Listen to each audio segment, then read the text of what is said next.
Hello friends, welcome back to another session on current affairs. So, ఇవాల్టి current affairs మనం చూసే ముందు previous క్లాస్లో నేను మిమ్మల్ని 2-3 ప్రశ్నలు అడగడం జరిగింది. వాటిలో మొదటి ప్రశ్న నీతి ఆయోగ్ యొక్క ఫుల్ ఫామ్ ఏంటి అని నేను అడగడం జరిగింది. సో మీలో చాలా మంది కరెక్ట్గా కామెంట్ల రూపంలో తెలియజేయడం జరిగింది. నీతి ఆయోగ్ యొక్క ఫుల్ ఫామ్ ఏంటండి? నేషనల్ ఇన్స్టిట్యూట్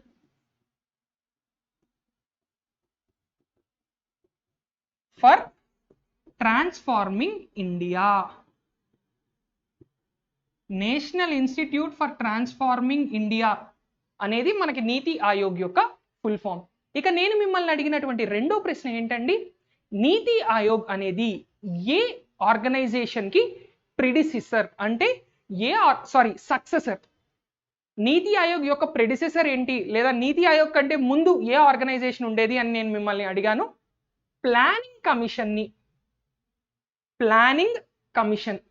ఈ ప్లానింగ్ కమిషన్ని రిప్లేస్ చేసి నరేంద్ర మోదీ గారి ప్రభుత్వం 2015వ సంవత్సరంలో తీసుకువచ్చింది నీతి ఆయోగ్.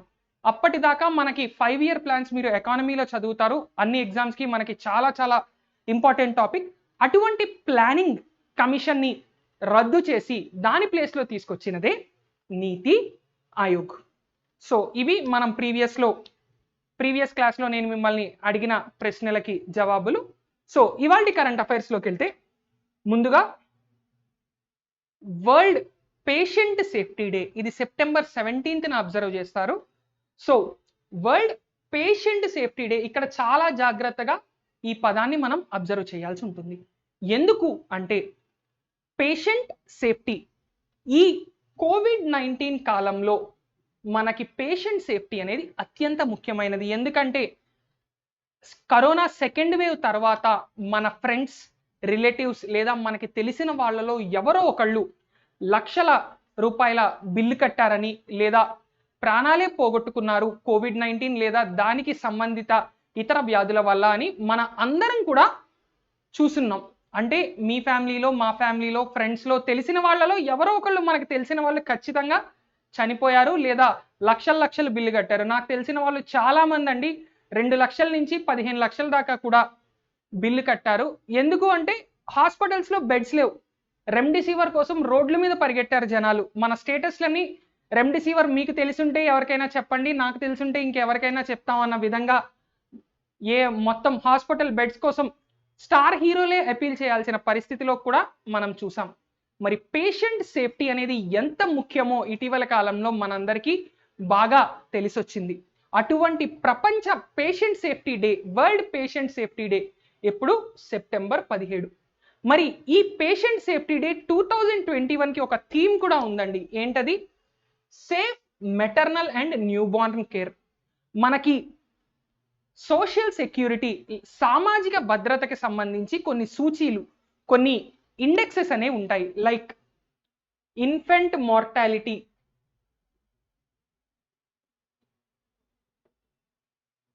అదేవిధంగా చైల్డ్ మార్టాలిటీ, ఈ రెండిటితో పాటు మనకి మెటర్నల్ మార్టాలిటీ, ఇటువంటివి మనకేంటి అంటే తరచుగా మనం సామాజిక భద్రత అభివృద్ధి సూచీలలో వీటిని చూస్తూ ఉంటాం. మోర్టాలిటీ అంటే ఏంటండి? చావు. ఇన్ఫెంట్ మోర్టాలిటీ అంటే పుట్టిన వాళ్ళలో 5 సంవత్సరాలు పూర్తి చేసుకోకుండా ఎంతమంది పిల్లలు చనిపోతున్నారు అంటే ప్రతి 1000 కాన్పులలో అంటే 1000 మంది పిల్లలు పుడితే ఈ 1000 మందిలో ఎంతమంది పిల్లలు తమ జీవితంలో 5 సంవత్సరాలని చూడకుండా చనిపోతున్నారు అనేది ఇన్ఫెంట్ మార్టాలిటీ. ఇక చైల్డ్ మార్టాలిటీ అనేది చిన్నపిల్లల్లో ఎంతమంది చనిపోతున్నారు అనేది. అదేవిధంగా మనకి మెటర్నల్ మార్టాలిటీ అంటే పురిటిలో ఎంతమంది తల్లులు చనిపోతున్నారు. ఇవన్నీ కూడా ఏంటి అంటే మనకి అత్యంత ముఖ్యమైన కొన్ని ఇండెక్సెస్. ఎందుకండి అత్యంత ముఖ్యమైన ఇండెక్సెస్ అని మనం చెప్తున్నాం? వీటిల్లో మనకేంటి అంటే మదర్ కావచ్చు, మిగతా వాళ్ళు కావచ్చు, వాళ్ళకి మనం ఎటువంటి కేర్ ఇస్తున్నాము అనేది చాలా చాలా ముఖ్యం అన్నమాట.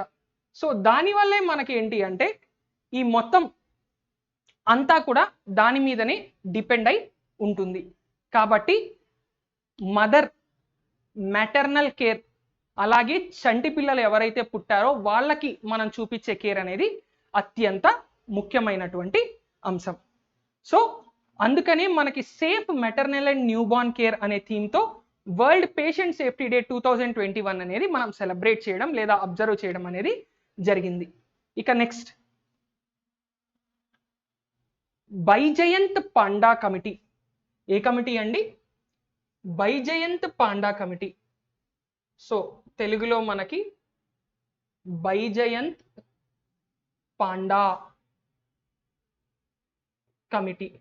ఈ బైజయంత్ పాండా కమిటీ అనేది మనకి దేనికి సంబంధించింది అంటే NCC, national cadet corps. NCC వాళ్ళ యొక్క ఫంక్షనింగ్ ఏ రకంగా ఉంది, దానికి ఇంకేమైనా సలహాలు సూచనలు ఇవ్వమని చెప్పి బైజయంత్ పాండా అనే ఒక మెంబర్ ఆఫ్ పార్లమెంట్ సభ్యుడి అధ్యక్షతన ఒక కమిటీని కేంద్ర ప్రభుత్వం ఏర్పాటు చేయడం జరిగింది. సో ఇటీవలి కాలంలో మనకి ప్రశ్న ఏ విధంగా అడగచ్చు అంటే ఇటీవలి కాలంలో ఎన్సిసి నేషనల్ క్యాడెట్ కార్ప్స్ యొక్క సమూల మార్పులు అదే విధంగా సంస్కరణలు తీసుకురావడం కోసం పెట్టిన కమిటీ ఏది అంటే బైజయంత్ పాండా కమిటీ. మరి ఈ కమిటీలో ఇతర ప్రముఖులు ఎవరు సభ్యులుగా ఉన్నారు అంటే మనకి ఇద్దరు ప్రముఖులండి. ఒకళ్ళు ఆనంద్ మహీంద్రా, ఇంకొకళ్ళు ఎంఎస్ ధోని. ఒకళ్ళు మనకి ధోని, ఇంకొకళ్ళు ఆనంద్ మహీంద్రా. మహీంద్రా అండ్ మహీంద్రా గ్రూప్ అధిపతిగా ఉన్నారు ఆనంద్ మహీంద్రా. అదే విధంగా మనకి ఎంఎస్ ధోని. వీళ్ళిద్దరూ కూడా మనకి ఈ కమిటీలో, ఈ ఎన్సిసి కమిటీ బైజయంత్ పాండా కమిటీలో సభ్యులుగా ఉన్నారు.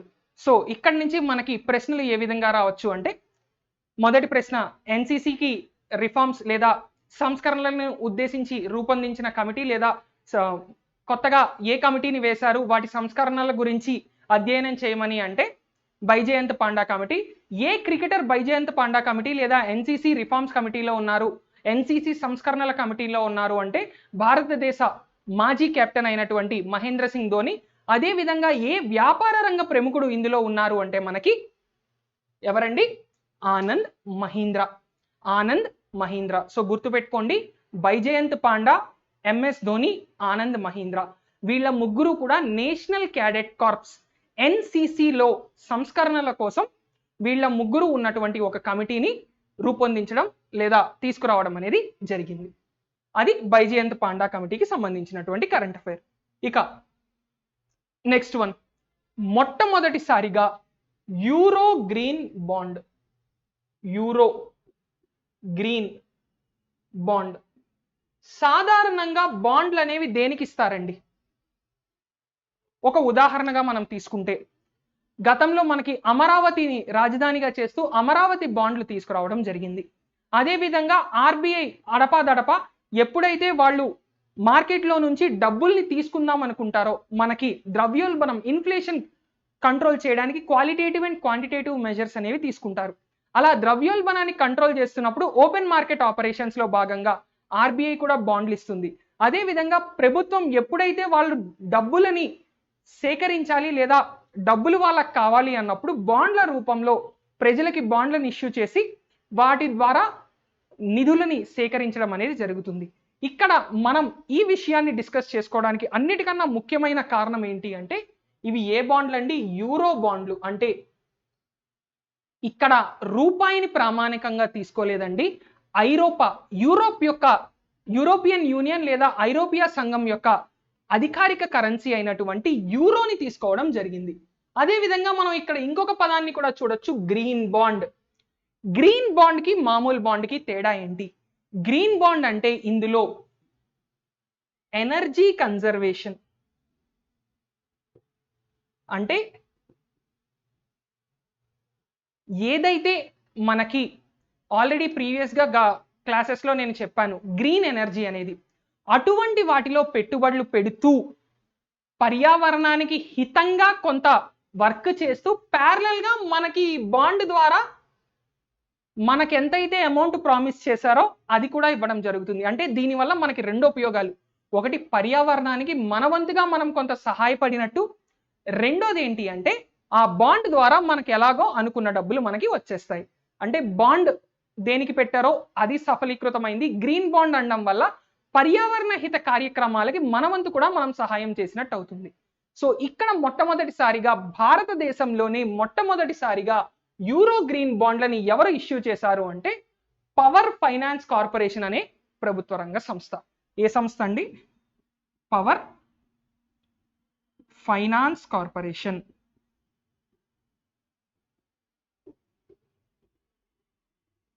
ఈ పవర్ ఫైనాన్స్ కార్పొరేషన్ అనే సంస్థ మనకి న్యూఢిల్లీలో హెడ్ క్వార్టర్స్ గా ఉంది. ఇది 16 జూలై 1986లో స్థాపించబడింది. ఇక ప్రెసెంట్ దీనికి ఆర్ఎస్ ధిల్లోన్ గారు, ఎవరండి? ఆర్ఎస్ ధిల్లోన్ గారు ఈ సంస్థకి అధిపతిగా ఉన్నారు. ఆర్ఎస్ ధిల్లోన్ గారు దీనికి అధిపతిగా ఉన్నారు. అలాగే పవర్ ఫైనాన్స్ కార్పొరేషన్ మొట్టమొదటిసారిగా భారతదేశంలోనే యూరో గ్రీన్ బాండ్లని విడుదల చేసినటువంటి సంస్థగా వార్తల్లో నిలిచింది. సో అది దీనికి సంబంధించిన కరెంట్ అఫైర్. ఇక నెక్స్ట్ కరెంట్ అఫైర్ విషయానికి వస్తే, జమ్మూ కాశ్మీర్ యొక్క లెఫ్టినెంట్ గవర్నర్ ఎవరు? మనోజ్ సిన్హా. జమ్మూ కాశ్మీర్ యొక్క లెఫ్టినెంట్ గవర్నర్ అయినటువంటి మనోజ్ సిన్హా గారు ఒక కొత్త పథకాన్ని లాంచ్ చేశారు. ఏంటి ఆ కొత్త పథకం అంటే 1 గ్రామ పంచాయత్ 1 డిజిపే సఖి. అంటే ప్రతి గ్రామ పంచాయతీకి కూడా ఆన్లైన్ పేమెంట్లకి గాను ఒక నూతన సాధనాన్ని లాంచ్ చేశారు, ఒక కొత్త టూల్ని. అదే డిజిపే సఖి. ప్రతి గ్రామ పంచాయతీలో కూడా ఇది ముఖ్యంగా దేనికోసం లాంచ్ చేశారు లేదా ఆవిష్కరించారు అంటే మహిళా సాధికారతల భాగంగా, అంటే విమెన్ ఎంపవర్మెంట్ కొరకు, మహిళా సాధికారత లేదా విమెన్ ఎంపవర్మెంట్ కొరకు దీన్ని క్రియేట్ చేయడం జరిగింది. మనోజ్ సిన్హా గారు జమ్మూ కాశ్మీర్ యొక్క లెఫ్టినెంట్ గవర్నర్. మనకి కేంద్ర పాలిత ప్రాంతాలకైతే లెఫ్టినెంట్ గవర్నర్ లేదా అడ్మినిస్ట్రేటర్ ఉంటారు, అదే రాష్ట్రాలకైతే గవర్నర్ ఉంటారు. వీళ్ళందరూ కూడా కేంద్ర ప్రభుత్వం ద్వారా నియమితులైనటువంటి వ్యక్తులు. మరి జమ్మూ కాశ్మీర్ లెఫ్టినెంట్ గవర్నర్ ఎవరు అనేది కూడా మనకి ఎస్ఎస్సి రైల్వే బ్యాంకింగ్ లో ఒక ప్రశ్నగా ఉంటుంది. మరి జమ్మూ కాశ్మీర్ కి లెఫ్టినెంట్ గవర్నర్ ఎవరు అంటే మనోజ్ సిన్హా గారు. ఆయన లాంచ్ చేసిందే 1 గ్రామ పంచాయతీ 1 డిజిపే సఖి అనేటటువంటిది. ఇది దేనికి ఉద్దేశించింది అంటే మహిళా సాధికారత, మహిళలు ఆన్లైన్ పేమెంట్లు సులభంగా చేసేలాగా వాళ్ళని ఇంకా ప్రోత్సహించడం కోసం, అదే విధంగా పేమెంట్స్ ఇంకా సులభతరం చేయడం కోసం ఈ యొక్క 1 గ్రామ పంచాయత్ 1 డిజిపే సఖి అనేటటువంటిది తీసుకురావడం జరిగింది. ఎక్కడ అంటే జమ్మూ కాశ్మీర్లో. నెక్స్ట్ కరెంట్ అఫైర్, నీతి ఆయోగ్ ఒక కొత్త రిపోర్ట్ అనేది తీసుకురావడం జరిగిందండి. ఆ రిపోర్ట్ పేరు ఏంటి అంటే reforms in urban planning capacity in our country. Reforms in urban planning capacity in our country లేదా ఇన్ ఇండియా. ఇందులో మనకి ఏంటి అంటే వీళ్ళు కేవలం అధ్యయనాన్ని మాత్రమే పబ్లిష్ చేశారు. ప్రత్యేకంగా ఒక రాష్ట్రం పైన ఒక రాష్ట్రం కింద లేదా ఒక రాష్ట్రం బాగుంది ఒక రాష్ట్రం బాగులేదు అనేది ఇవ్వలేదు. కేవలం వీళ్ళు ఏం చేశారు అంటే ఏవైతే పట్టణాలు ఉన్నాయో ఆ పట్టణాలలో ఏ విధంగా ప్రణాళికలు అనేవి ఉన్నాయి, వాటిని ఇంకెంత మెరుగుపరచాలి అంటే పట్టణ ప్రణాళికకి సంబంధించి, అర్బన్ ప్లానింగ్ కి సంబంధించి ఏ విధమైన సంస్కరణలు రిఫార్మ్స్ తీసుకురావాలి అనేది ఇందులో మనకి అన్నిటికన్నా ముఖ్యమైనది. దీన్ని మరి ఎవరు లాంచ్ చేశారు అంటే నీతి ఆయోగ్ యొక్క సిఇఓ, ఆయనతో పాటు నీతి ఆయోగ్ యొక్క వైస్ చైర్మన్. సో ఆల్రెడీ మనం చెప్పుకున్నాం నీతి ఆయోగ్ సిఇఓ ఎవరు, నీతి ఆయోగ్ వైస్ చైర్మన్ ఎవరు అనేది. సో అది మీకే నేను వదిలేస్తున్నాను, ఎందుకంటే ఆల్రెడీ మనం దాని గురించి డిస్కస్ చేశాం కాబట్టి. సో నీతి ఆయోగ్ యొక్క సిఇఓ మరియు వైస్ చైర్మన్ వీళ్ళిద్దరూ కలిసి ఈ పట్టణ ప్రణాళికలో ఉన్నటువంటి సంస్కరణలు ఏ విధంగా రావాలి అనేటటువంటిది, అంటే reforms in urban planning capacity in India అనే ఒక రిపోర్ట్ని ఇటీవల విడుదల చేయడం జరిగింది. సో మనకి దీని నుంచి క్వశ్చన్ అంటే చాలా సింపుల్ గా వస్తుందండి. Reforms in urban planning capacity in India అనే ఒక రిపోర్ట్ని అనేటటువంటి ఒక నివేదికని ఏ సంస్థ విడుదల చేసింది అని మాత్రమే మనకి ప్రశ్న వచ్చే ఛాన్స్ ఉంటుంది. మరి ఏ సంస్థ తీసుకొచ్చింది అంటే నీతి ఆయోగ్. నీతి ఆయోగ్, రైట్. ఇక next PLI scheme for auto and drone industry. PLI అంటే ఏంటి? మొదట దీని గురించి మనం మాట్లాడుకున్న తర్వాత మిగతా విషయాలు చూద్దాం. ప్రొడక్షన్ లింక్డ్ ఇన్సెంటివ్ అంటారండి. ఈ ప్రొడక్షన్ లింక్డ్ ఇన్సెంటివ్ అంటే అర్థం ఏంటి? ఆటోమొబైల్ రంగం ఆల్రెడీ మనం ప్రీవియస్గా ఫోర్డ్ ఏ విధంగా భారతదేశం నుంచి వెళ్ళిపోతోంది, అదే విధంగా షెవర్లే, జనరల్ మోటార్స్ మరియు హార్లీ డేవిడ్సన్ ఏ విధంగా భారతదేశం నుంచి తమ ప్రొడక్షన్ యూనిట్లని వెనక్కి పంపించేశాయి అనేవి కూడా మనం ప్రీవియస్గా డిస్కస్ చేయడం అనేది జరిగింది. సో ఇక్కడ కూడా మనకేంటి అంటే ఆటోమొబైల్ రంగంలో ఏదైతే ఒక ఇబ్బంది అనేది ఉందో ప్రెజెంట్ డే, ఆటోమొబైల్ రంగానికి ఊతం ఇవ్వడానికి ప్రొడక్షన్ లింక్డ్ ఇన్సెంటివ్ అంటే మీరు ఎంత ఎక్కువగా మీ ప్రొడక్ట్స్ అనేవి ఆటోమొబైల్ రంగంలో కార్లు కావచ్చు, బైక్లు కావచ్చు, లారీలు కావచ్చు, ఏదైతే ఆటోమొబైల్స్ ఉన్నాయో వాటిని మీరు ఎంత ఎక్కువగా ప్రొడ్యూస్ చేస్తే, ఎంత ఎక్కువగా తయారు చేస్తే మీకు అన్ని ఇన్సెంటివ్స్ అంటే ప్రోత్సాహకాలని ఇస్తారు.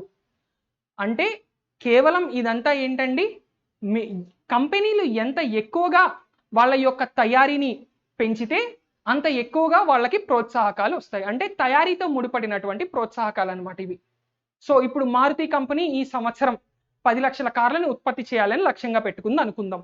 వాళ్ళు ఇంకా ఎక్కువగా ప్రొడ్యూస్ చేస్తే వాళ్ళకి ట్యాక్స్ బెనిఫిట్స్ కావచ్చు, ఇతర రకాల ప్రోత్సాహకాలు కావచ్చు, ఇంకా ఎక్కువగా వస్తాయి. దీనికోసం ఆత్మనిర్భర్ భారత్లో భాగంగా కేంద్ర ప్రభుత్వం ఎంత కేటాయించింది అంటే 26,058 కోట్లు. రాబోయే మీకు రూరల్ బ్యాంక్స్ మెయిన్స్లో కానీ లేదా బ్యాంకింగ్ ఎగ్జామ్స్కి అమౌంట్లు కూడా అప్పుడప్పుడు మనల్ని అడుగుతూ ఉంటారండి. అక్కడ మీకు ఇది అత్యంత ముఖ్యమైన కరెంట్ అఫైర్గా రావచ్చు. సో ప్రొడక్షన్ లింక్డ్ ఇన్సెంటివ్లో ఆటోమొబైల్ మరియు డ్రోన్ రంగానికి ఎన్ని వేల కోట్లు ఇవ్వడం జరిగింది అంటే 26,058 కోట్లు కేంద్ర ప్రభుత్వం ప్రోత్సాహకాలు విడుదల చేస్తామని ప్రకటించడం జరిగింది. మరి దీన్ని ప్రకటించింది ఎవరు అంటే కేంద్ర ఆర్థిక మంత్రి, ఫైనాన్స్ మినిస్టర్ అయినటువంటి నిర్మలా సీతారామన్ గారు. ఆర్థిక మంత్రి నిర్మలా సీతారామన్ గారు,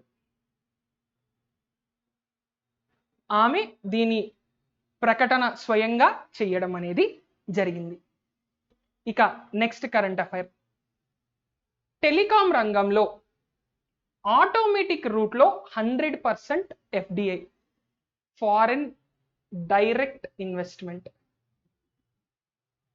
FDI అంటాం. ఏంటండి ఇది? విదేశీ ప్రత్యక్ష పెట్టుబడులు.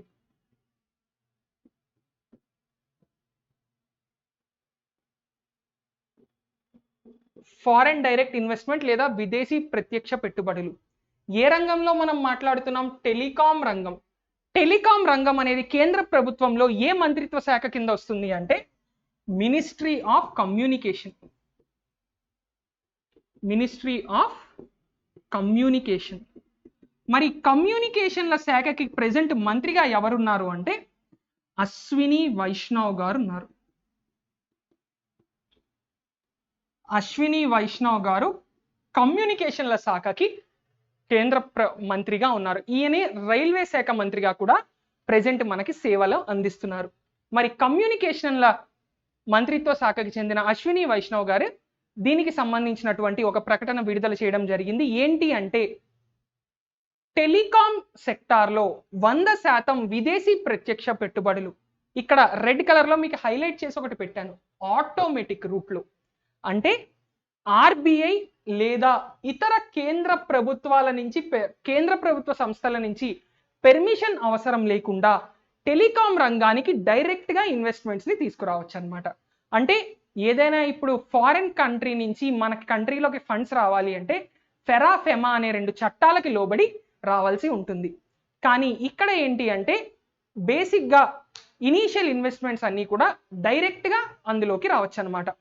అంటే ఇక్కడ మీకు ఏ విధంగా అండి, ఒక ఫారెన్ కంపెనీ లెటస్ సే ఎయిర్టెల్లో కానీ, జియోలో కానీ, వోడాఫోన్ ఐడియాలో కానీ పెట్టుబడులు పెట్టాలి అనుకున్నారు, బిఎస్ఎన్ఎల్లో కానీ.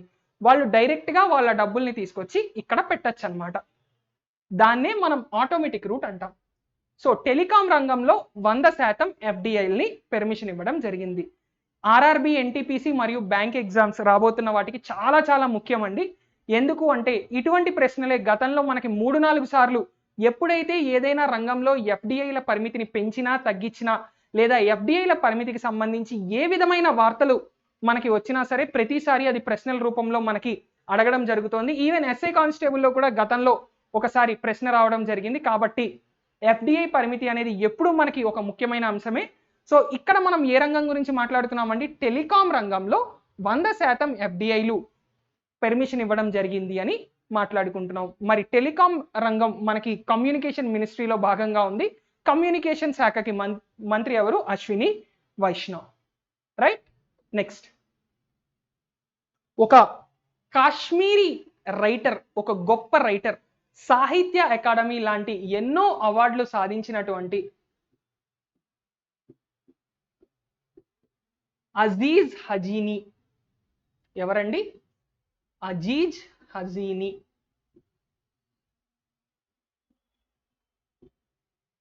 ఈయన కాశ్మీరీ రైటర్. కాశ్మీరీ భాషలో అత్యద్భుతంగా రచనలు చేసి ఎన్నో వందల పురస్కారాలని పొందినటువంటి వ్యక్తి. మరి ఈ అజీజ్ హజీనీ ఇటీవల మరణించారు. కాబట్టి ఇటీవల కాలంలో మరణించినటువంటి ప్రముఖ కాశ్మీరీ రచయిత ఎవరు అని మనకి ప్రశ్న వచ్చే పాసిబిలిటీ ఉంది. కాబట్టి ఎవరండి? అజీజ్ హజీనీ. అజీజ్ హజీనీ గుర్తుపెట్టుకోండి. డైరెక్ట్ బిట్, ఇందులో ఇంతకన్నా ఇంకేం లేదు. ఆయన పుస్తకాలు మిగతా వాటి గురించి అయితే మనకి అంత ఇన్డెప్త్గా అయితే క్వశ్చన్ అడగరు. కేవలం ఆయన సాహిత్య అకాడమీ గెలుచుకున్నటువంటి ఒక ఆథర్ అజీజ్ హజీనీ. అక్కడ వరకు మాత్రమే మనకి ప్రశ్నల్ని అడగడం అనేది జరుగుతుంది. ఇక నెక్స్ట్ ఈవెంట్, ఇందూ మల్హోత్రా గారు DDCA అంబుడ్స్మన్ గా నియమితులవడం జరిగింది. Delhi and districts cricket association, Delhi మరియు సరిహద్దు జిల్లాల క్రికెట్ అసోసియేషన్ కి అంబుడ్స్మన్ అంటే కంప్లైంట్లన్నిటినీ రిజాల్వ్ చేసే ఆ ప్రత్యేక వ్యవస్థనే మనం అంబుడ్స్మన్ అంటాం. మనకి బ్యాంకింగ్ అంబుడ్స్మన్, ఇన్సూరెన్స్ అంబుడ్స్మన్ తరచుగా వార్తల్లో నిలుస్తూ ఉంటాయి. ఇక్కడ ఒక లాయర్గా 30 సంవత్సరాలు పనిచేసి డైరెక్ట్గా కేంద్ర సుప్రీంకోర్టులోనే డైరెక్ట్గా ఒక న్యాయమూర్తిగా నియమితులైనటువంటి మొట్టమొదటి మహిళగా గతంలో రికార్డు సృష్టించినటువంటి ఫార్మర్ సుప్రీంకోర్టు జడ్జి అంటే మాజీ సుప్రీంకోర్టు న్యాయమూర్తి అయినటువంటి ఇందూ మల్హోత్రా గారు. ఎవరండి? ఇందూ మల్హోత్రా గారు.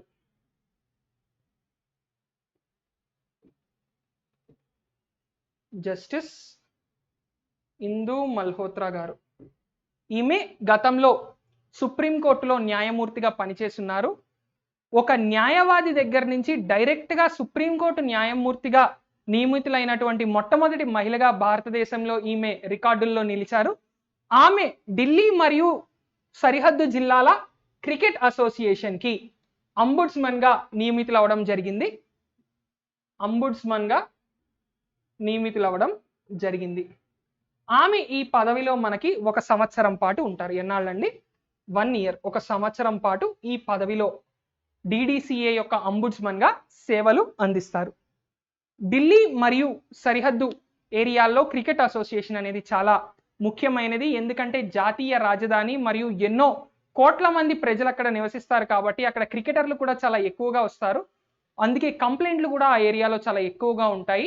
దాని అంబుడ్స్మన్గా జస్టిస్ ఇందూ మల్హోత్రా గారిని నియమితులవ్వడం అనేది, ఆమె ఆల్రెడీ గతంలో రికార్డులు స్థాపించి సుప్రీంకోర్టు న్యాయమూర్తి అయిన వ్యక్తి కాబట్టి ఆమెకి సంబంధించిన ఈవెంట్లు ఏవైనా సరే తరచుగా మనకి ఎగ్జామ్లో అడగడం జరుగుతూ ఉంటుంది. కాబట్టి ఇది ఒక ముఖ్యమైన కరెంట్ అఫైర్గా చెప్పుకోవచ్చు మనం. ఇక నెక్స్ట్ వన్, అయాన్ షంక్తా. అయాన్ అనే ఒక పిల్లవాడు ఇంటర్నేషనల్ యంగ్ ఎకో హీరోగా ఆయనని తీసుకురావడం జరిగింది.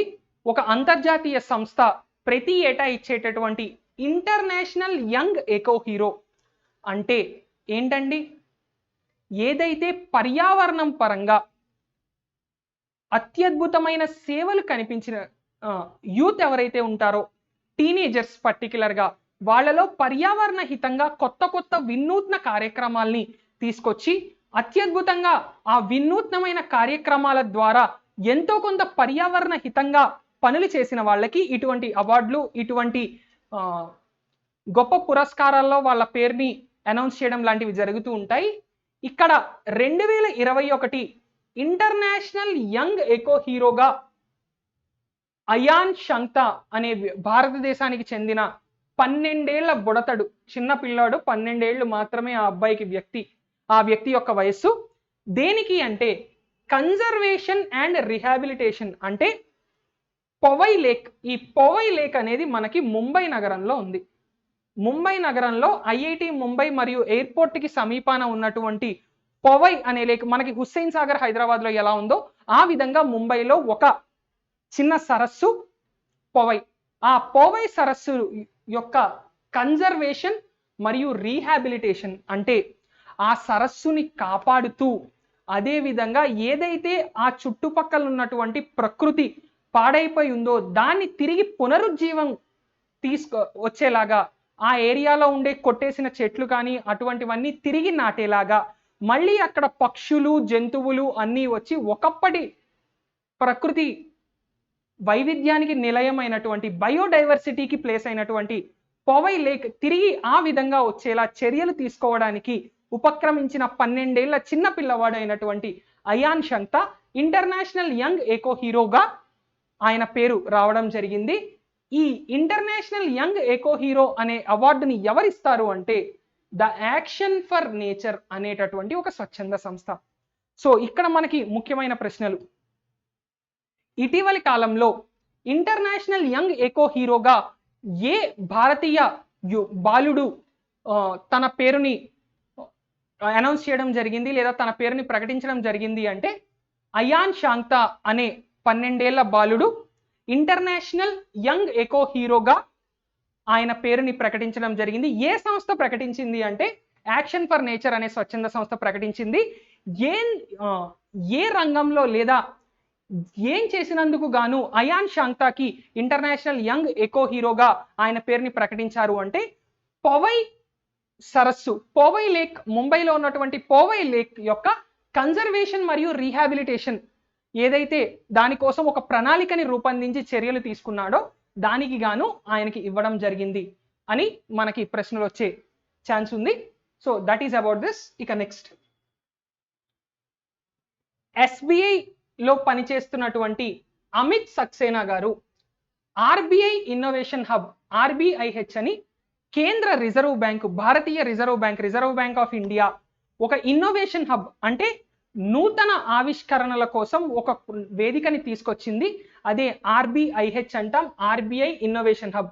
దానికి చీఫ్ టెక్నికల్ ఆఫీసర్ సిటిఓగా ఎస్బీఐలో ఆల్రెడీ పనిచేస్తున్నటువంటి డైరెక్టర్గా పనిచేస్తున్నటువంటి అమిత్ సక్సేనా గారు జాయిన్ అవ్వడం జరిగింది. రాబోయే బ్యాంకింగ్ మరియు రైల్వే ఎగ్జామ్స్కి ఇది చాలా ఇంపార్టెంట్ కరెంట్ అఫైర్ అండి. సో ఎస్బీఐలో పనిచేస్తున్నటువంటి అమిత్ సక్సేనా గారు రిజర్వ్ బ్యాంక్ ఇన్నోవేషన్ హబ్ కి చీఫ్ టెక్నికల్ ఆఫీసర్ గా నియమితులవ్వడం జరిగిందండి. అది ఇక్కడ మనకి current affair. RBI headquarters ఎక్కడుందండి? మనకి ముంబైలో ఉంది. అలాగే ఆర్బీఐ గవర్నర్ గా ప్రెసెంట్ ఎవరున్నారు మనకి అంటే శక్తికాంత దాస్ గారు ఆర్బీఐ గవర్నర్ గా మనకి ఈయన ఉన్నారు. ఇక నెక్స్ట్ కరెంట్ అఫైర్, ఆంధ్రప్రదేశ్ రాష్ట్రానికి సంబంధించినటువంటి ఒక ముఖ్యమైన కరెంట్ అఫైర్. మీలో ఎవరైనా ఆంధ్రప్రదేశ్ వాసులు ఉంటే ఆంధ్రప్రదేశ్లో మీరు ఉన్నప్పుడు, మీ సిమ్ కార్డ్ ఆంధ్రప్రదేశ్లో ఉన్నప్పుడు తుఫాను కానీ లేదా ఉరుములు మెరుపులు వచ్చినప్పుడు మీకు 40 నిమిషాలు లేదా గంట ముందుగా ఒక నోటిఫికేషన్ అనేది వస్తుందండి. రాగల 40 నిమిషాల్లో ఉరుములు మెరుపులతో కూడిన పెద్ద వర్షం పడవచ్చు లేదా ఈదురుగాలులు రావచ్చు అని మనకి తెలుగులో ఇంగ్లీష్లో ఒక SMS అనేది ఆంధ్రప్రదేశ్లో తరచుగా వస్తూ ఉంటుంది. ఇక్కడ అటువంటి మెసేజ్ల కోసం ఏం చేశారు అంటే ఆంధ్రప్రదేశ్ డిజాస్టర్ మేనేజ్మెంట్ ఏజెన్సీ, ఏపీడిఎంఏ అంటాం, ఆంధ్రప్రదేశ్ డిజాస్టర్ మేనేజ్మెంట్ ఏజెన్సీ వాళ్ళు వొడాఫోన్ ఐడియా, విఐ అంటాం దాన్ని, వొడాఫోన్ ఐడియా సంస్థతో ఒక ఒప్పందాన్ని కుదుర్చుకున్నారు. అదే India's first cell broadcast based public warning system. అంటే ఏదైతే ఎస్ఎంఎస్ల ద్వారా ఒక పబ్లిక్ వార్నింగ్ సిస్టమ్ ప్రజలని అలర్ట్ చేసేటటువంటి ప్రజలకి ముందుగానే ఇన్ఫర్మేషన్ తెలియచేసేటటువంటి ఒక ఏర్పాటు, దానికోసం వొడాఫోన్ ఐడియాతో మొట్టమొదటిసారిగా భాగస్వామ్యాన్ని కల్పించుకుంది ఎవరు అంటే Andhra Pradesh disaster management authority. Andhra Pradesh disaster management authority Vodafone ఇండియాతో పాటు ఈ టెక్నాలజీని ఏ సంస్థ ప్రొవైడ్ చేస్తుంది అంటే సెల్టిక్ అనే సంస్థ. So AP disaster management authority, Vodafone idea మరియు సెల్టెక్ ఈ మూడు కలిసి మొట్టమొదటిసారిగా cell broadcast based public warning system అనేటటువంటిది ఒకటి ఇండియాలోనే మొట్టమొదటిసారి, భారతదేశంలోనే మొట్టమొదటిసారిగా ఒక డిజాస్టర్ వార్నింగ్ సిస్టమ్ లేదా పబ్లిక్ వార్నింగ్ సిస్టమ్ అనేది తీసుకురావడం అనేది జరిగింది. కాబట్టి రాబోయే ఎగ్జామ్స్ లో ఇది కూడా ఒక ముఖ్యమైన క్వశ్చన్ గా ఉండబోతోందండి. సో ఏ టెలికాం సంస్థ దీనికి సహకారాన్ని అందిస్తోంది అంటే వొడాఫోన్ ఐడియా. టెక్నికల్ గా మిగతావన్నీ కూడా ఏ సంస్థ ప్రొవైడ్ చేస్తోంది అంటే సెల్టిక్ అనే సంస్థ. ఆంధ్రప్రదేశ్ రాష్ట్రంలోని స్టేట్ గవర్నమెంట్ కి చెందిన డిజాస్టర్ మేనేజ్మెంట్ అథారిటీ కూడా ఇందులో భాగస్వామిగా ఉంది. విపత్తు నిర్వహణ సంస్థ అంటాం డిజాస్టర్ మేనేజ్మెంట్ అథారిటీ, వాళ్ళు ఈ మొత్తాన్ని తీసుకురావడం అనేది జరిగింది. ఇక అదే విధంగా ఒక ముఖ్యమైన విశ్వవిద్యాలయానికి శంకుస్థాపన చేశారు ఇటీవలే ప్రధానమంత్రి నరేంద్ర మోదీ గారు. ఇది కూడా చాలా ముఖ్యమైనది, ఎందుకంటే ఆ ప్రదేశం అలీగఢ్ ఎక్కడుందండి? ఉత్తరప్రదేశ్లో ఉంది. ఉత్తరప్రదేశ్లో ఉన్నటువంటి అలీగఢ్, మీరు చరిత్రలో అలీగఢ్ ముస్లిం యూనివర్సిటీ మోడర్న్ ఇండియన్ హిస్టరీలో భాగంగా చదివి ఉంటారు. ఈ అలీగఢ్ ముస్లిం యూనివర్సిటీ అనేది మనకి ఎప్పుడూ కూడా వార్తల్లో నిలిచేటటువంటి ఒక సంస్థ. మరి అటువంటి అలీగఢ్ ముస్లిం యూనివర్సిటీ ఉన్నటువంటి అలీగఢ్లోనే రాజా మహేంద్ర ప్రతాప్ సింగ్, ఏ పేరుతో అండి? రాజా మహేంద్ర ప్రతాప్ సింగ్ యూనివర్సిటీ. రాజా మహేంద్ర ప్రతాప్ సింగ్ అనే ఆయన మనకి ఉత్తరప్రదేశ్లో ఒక ప్రముఖ స్వాతంత్ర సమరయోధుడు, అదే విధంగా ఆయన ఎన్నో రకాలుగా ప్రజలకి ఉపయోగపడినటువంటి వ్యక్తి. ఆయన పేరు మీద ఒక విశ్వవిద్యాలయాన్ని స్థాపించబోతున్నారు ఉత్తరప్రదేశ్లో. దానికి ఫౌండేషన్ స్టోన్ అంటే శంకుస్థాపన చేశారు ప్రధానమంత్రి మోదీ గారు. కాబట్టి ఇటీవల కాలంలో అలీగఢ్లో ఎవరి పేరు మీద ఒక విశ్వవిద్యాలయానికి శంకుస్థాపన చేశారు ప్రధానమంత్రి నరేంద్ర మోదీ గారు అంటే రాజా మహేంద్ర ప్రతాప్ సింగ్ రాష్ట్ర విశ్వవిద్యాలయం. ఇక్కడ స్టేట్ యూనివర్సిటీ అంటున్నాం అంటే అర్థం ఏంటండి? దీనికి సంబంధించిన ఫండ్స్, నిధులన్నీ కూడా స్టేట్ గవర్నమెంటే ఇవ్వడం జరుగుతుంది. మనకి భారతదేశంలో 3 రకాలుగా విశ్వవిద్యాలయాలు ఉంటాయి, 3 రకాల యూనివర్సిటీలు. ఏంటండి అవి? ఒకటి సెంట్రల్ యూనివర్సిటీ అంటే కేంద్ర ప్రభుత్వ నిధులతో నడిచేటటువంటి, రెండోది స్టేట్ యూనివర్సిటీ రాష్ట్ర ప్రభుత్వ నిధులతో నడిచేటటువంటివి. కేంద్ర ప్రభుత్వ నిధులతో నడిచేటువంటివి IIT, IIM, Hyderabad central university ఇటువంటివి. రాష్ట్ర ప్రభుత్వ నిధులతో నడిచేవంటే Osmania university, Andhra university, SV university ఇటువంటివి. ఇవి రెండూ కాకుండా మూడో రకం మనకి ఏమిటి అంటే డీమ్డ్ యూనివర్సిటీ అంటే ప్రైవేట్ యూనివర్సిటీలు. అవి ఎక్కడి నుంచి డబ్బుల్ని తీసుకుంటాయి అంటే అవి స్టూడెంట్స్ దగ్గర ఫీజుల రూపంలో డబ్బుల్ని తీసుకోవడం జరుగుతుంది. మనకి ఆంధ్ర యూనివర్సిటీ లేదా ఉస్మానియా యూనివర్సిటీలో ఇంజనీరింగ్ సీటు 10,000 ఉంటే గీతం యూనివర్సిటీ, కేఎల్ యూనివర్సిటీలో సంవత్సరానికి 2 లక్షల నుంచి 3 లక్షలు డైరెక్ట్ మెరిట్ సీట్లలోనే అంత ఎక్కువ ఫీజు ఉండడం జరుగుతుంది. ఎందుకు అంటే అవి ప్రైవేట్ యూనివర్సిటీలు కాబట్టి. ఇక్కడ రాజా మహేంద్ర ప్రతాప్ సింగ్ యూనివర్సిటీ ఏ రకమైన యూనివర్సిటీ అండి? స్టేట్ యూనివర్సిటీ అంటే ఉత్తరప్రదేశ్ రాష్ట్ర ప్రభుత్వ నిధులతో నడవబోతున్నటువంటి ఒక విశ్వవిద్యాలయంగా దీన్ని మనం చెప్పుకోవచ్చు. ఇక నెక్స్ట్ ఒక ముఖ్యమైన కరెంట్ అఫైర్ ఆంధ్రప్రదేశ్కి సంబంధించి. India's largest floating solar project అంటే నీటిపైన తేలాడేటటువంటి ఒక సౌర విద్యుత్ కేంద్రం అతిపెద్దది ఎక్కడ స్టార్ట్ చేశారు అంటే ఎన్టీపీసీ సింహాద్రి. స్టాటిక్ జీకేలో మనకి తెలుసు ఎన్టీపీసీ సింహాద్రి అంటే ఇది విశాఖపట్నంలో ఉంది.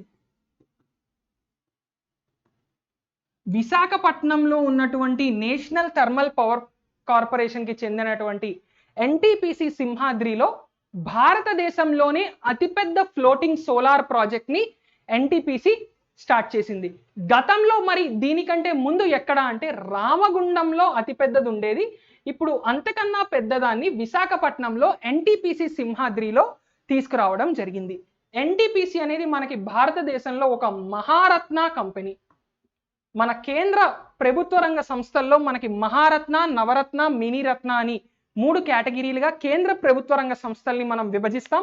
వాటిలో అత్యంత బాగా పెర్ఫామ్ చేస్తున్నటువంటి ఎక్కువ లాభాలు తీసుకొస్తున్న వాటిని మహారత్న అనే కేటగిరీలో తీసుకుంటాం. ఇందులో మనకి ఆయిల్ కంపెనీలు ONGC, IOCL, GAIL, SAIL, NTPC, NPCIL ఇటువంటివన్నీ కూడా ఉంటాయి. వాటిలో ఒకటే మనకి NTPC, national thermal power corporation. వాళ్ళు విశాఖపట్నంలోని ఎన్టీపీసీ సింహాద్రిలో భారతదేశంలోనే అతిపెద్ద సోలార్ పవర్ ప్రాజెక్ట్ ని తీసుకురావడం జరిగింది. ఇక్కడ ఫ్లోటింగ్ సోలార్ పవర్ ప్రాజెక్ట్ అంటే నీటిపై తేలాడే సోలార్ పవర్ ప్లాంట్. దీనివల్ల మనకి 2 ఉపయోగాలు ఉన్నాయి. ఒక ఉపయోగం ఏంటి అంటే నీరు ఆవిరి కాకుండా ఎవాపరేషన్ ని మనం తగ్గించవచ్చు. రెండోది ఆ సోలార్ పవర్ అనేది మనం జనరేట్ కూడా చేయొచ్చు. రైట్, ఇక నెక్స్ట్ వన్. సో ఇది ఎన్టీపీసీ సింహాద్రికి సంబంధించినటువంటి కరెంట్ అఫైర్. ఆంధ్రప్రదేశ్లో రాబోయే ఎగ్జామ్స్ అన్నిటికీ కూడా ఇది చాలా ముఖ్యమైనది. ఇక నెక్స్ట్, అమెజాన్ వాళ్ళు డైరెక్ట్గా రైతులతో, మనం ఏపీ తెలంగాణలో రైతు బజార్లని చూస్తాం, అదే విధంగా కిసాన్ స్టోర్ అని డైరెక్ట్గా రైతుల దగ్గర నుంచి ప్రొడక్ట్లు కొని అవి అమెజాన్లో అమ్మేలాగా కిసాన్ స్టోర్ అనే ఒక కొత్త రకమైన ప్లాట్ఫామ్ని అమెజాన్ వాళ్ళు తీసుకురావడం జరిగింది. ఆల్రెడీ అమెజాన్లో ప్యాంట్రీ అని ఒక ఆప్షన్ ఉంది. ప్యాంట్రీలో ఏంటి అంటే మనం కాయగూరలు కానీ లేదా ఇంటికి సంబంధించిన నిత్యావసర వస్తువులు, పప్పు, ఉప్పు దగ్గర నుంచి అన్నీ కూడా మనకి అమెజాన్లో ప్యాంట్రీలో దొరుకుతాయి. అయితే ఇప్పుడు రైతుల దగ్గర నుంచి డైరెక్ట్గా కొని మధ్యలో దళారులు లేదా ఇతరులు లేకుండా రైతుల నుంచి వినియోగదారులకి, అంటే ఫార్మర్ దగ్గర నుంచి కస్టమర్ వరకు డైరెక్ట్గా తీసుకొచ్చేలాగా అమెజాన్ కిసాన్ అనే ఒక కొత్త స్టోర్ని అమెజాన్ తీసుకురాబోతోందండి. సో మనకి ప్రశ్నలు ఏ విధంగా రావచ్చు అంటే, రైతుల దగ్గర నుంచి డైరెక్ట్గా లేదా రైతుల దగ్గర నుంచి నేరుగా వినియోగదారులకి వస్తువుల్ని అమ్మేలా ఇటీవల ఏ అంతర్జాతీయ ఏ బహుళజాతి సంస్థ ఒక నూతన పోర్టల్ని ప్రారంభించింది అంటే అమెజాన్ కిసాన్ గా మనం చెప్పుకోవచ్చు. అమెజాన్ కిసాన్, కిసాన్ అంటే హిందీలో రైతు అని అర్థం. సో అమెజాన్ వాళ్ళు ఏం చేశారు, రైతుల నుంచి నేరుగా కొని అమ్మేలాగా, రైతుల నుంచి నేరుగా వినియోగదారులు కొనుక్కోనేలాగా అమెజాన్ కిసాన్ అనేది లాంచ్ చేస్తాము అని చెప్పడం జరిగింది. ఇక అమెజాన్కి చైర్మన్గా, అమెజాన్ అధిపతిగా ఉన్న వ్యక్తి ఎవరు అంటే జెఫ్ బెజోస్. ఇటీవలే ఈయన అంతరిక్ష యానం కూడా చేసి రికార్డుల్లో మరియు వార్తల్లో నిలవడం అనేది జరిగింది. రైట్, ఇక ఇవాల్టి లాస్ట్ కరెంట్ అఫైర్. గతంలో పులిట్జర్ ప్రైజ్ విన్ అయినటువంటి ఒక అత్యద్భుతమైన ఆంగ్ల రచయిత్రి, భారతదేశానికి చెందినటువంటి, భారత సంతతికి చెందినటువంటి ఒక ఆంగ్ల రచయిత్రి జుంపా లహరి గారు ఒక కొత్త పుస్తకాన్ని లాంచ్ చేశారు. దాని పేరే translating myself and others. So translating myself and others అనే పేరుతో ఒక పుస్తకాన్ని తీసుకొచ్చింది ఎవరు అంటే జుంపా లహిరి అనేటటువంటి ఒక భారత సంతతికి చెందిన రచయిత్రి. ఈమె ఇంటర్ప్రెటర్ ఆఫ్ మాల్దీవ్స్ అనే పుస్తకానికి గాను గతంలో పులిట్జర్ పురస్కారం, మనకి ఆంగ్ల రచనలకు గాను ఇచ్చేటటువంటి అత్యంత ప్రతిష్టాత్మక పురస్కారాల్లో ఒకటి పులిట్జర్ పురస్కారం. పులిట్జర్ ప్రైజ్ అనేది చాలా చాలా ప్రెస్టీజియస్ ప్రైజ్. అటువంటి పులిట్జర్ ప్రైజ్ భారతదేశానికి సంబంధించి 4-5 మాత్రమే ఇప్పటిదాకా సంపాదించడం జరిగింది. వారిలో జుంపా లహరి గారు ఒకరు. ఆమె నూతన పుస్తకం ఏంటి అంటే ట్రాన్స్లేటింగ్ మైసెల్ఫ్ అండ్ అదర్స్. ఇక జుంపా లహరి గారికి సంబంధించిన అత్యంత ప్రముఖమైన పుస్తకాలు ఏవి అంటే ఇంటర్ప్రెటర్ ఆఫ్ మాల్దీవ్స్, సారీ ఇక్కడ స్పెల్లింగ్ తప్పు పడింది, ఇంటర్ప్రెటర్ ఆఫ్ మాల్దీవ్స్, అలాగే ద నేమ్సేక్. ఈ రెండు కూడా మనకి రీసెంట్ ఎన్టీపీసీలో కూడా అడగడం జరిగింది. ఎస్ఎస్సిలో కూడా గతంలో ఈ ప్రశ్నలు అనేది రావడం జరిగింది. కాబట్టి అత్యంత ముఖ్యమైన ప్రశ్నలుగా వీటిని మనం చెప్పుకోవచ్చు. ఇంటర్ప్రెటర్ ఆఫ్ మాల్దీవ్స్, నేమ్సేక్ వంటి పుస్తకాలు రాసినటువంటి జుంపా లహరి గారు నూతనంగా ఏ పుస్తకాన్ని విడుదల చేశారు అంటే ట్రాన్స్లేటింగ్ మైసెల్ఫ్ అండ్ అదర్స్. ఆమె రాసినటువంటి మరికొన్ని పుస్తకాలు అన్అకస్టమ్డ్ ఎర్త్ అనేది కూడా ఆమె ఒక ప్రముఖ రచన. అలాగే ద లోలాండ్, వేరబౌట్స్ ఏ నావెల్ అనేటటువంటివి కూడా జుంపా లహరి గారు రాసినటువంటి కొన్ని ప్రముఖమైన పుస్తకాలుగా మనం చెప్పుకోవచ్చు. సో ఇవండి ఇవాల్టి కరెంట్ అఫైర్స్. నెక్స్ట్ నుంచి మళ్ళీ మనం లైవ్ క్లాసెస్లో కరెంట్ అఫైర్స్ మరియు వొకాబులరీ కూడా ఇప్పటిదాకా మనం స్టార్ట్ చేయలేదు, నెక్స్ట్ క్లాసెస్ నుంచి స్టార్ట్ చేసుకుందాం. So that's it for today. Thank you very much. Good night and జై హింద్.